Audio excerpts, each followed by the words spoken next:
ला इलाहा है मुक़द्दम कलमा-ए तौहीद में, गैर हक जब जाए है तब दिल में हक आ जाए है। রব্বুল আলামিন বললেন, ইল্লাল্লাহ বলার আগে আমাকে কনফার্ম করো তোমার ভিতরে ইহুদি, খ্রিস্টান, নাস্তিক্যবাদ এমন কিছু কি আছে? তোমার মধ্যে কি হারাম জগতের কোনো চিহ্ন আছে? বান্দা ঘোষণা দেয়, লা ইলাহা, কিচ্ছু নেই, একদম সব কিছুকে আমি সমূলে ধ্বংস করে আমি আপনাকে আহ্বান করতেছি, আপনি তাশরীফ নিয়ে আসেন, আপনি আপনার নূর বর্ষণের ঠিকানা হিসাবে আমার অন্তরাত্মাকে নির্বাচিত করেন।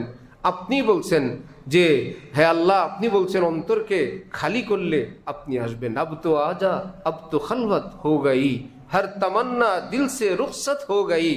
আল্লাহ আপনি বলছেন সমস্ত হারাম চিন্তা, হারাম ভালোবাসা, সম্পর্ক থেকে অন্তরকে যদি মুক্ত করা হয় সে অন্তরে আপনি আসবেন। আল্লাহ আমি আপনার জন্য আমার অন্তরকে খালি করে আপনার সামনে উপস্থাপন করলাম, এবার তো আসেন।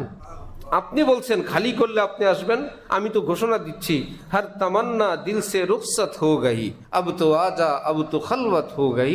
ভারতের জাতীয় কবি জিগর মুরাদাবাদী এই 2 লাইন কবিতা শুনে খাজা আজিজুল হাসান মজজুবকে বললেন, খাজা সাহেব তুমি কি বললা ভাই, এইরকম কবিতাও পৃথিবীর মানুষ বলতে পারে?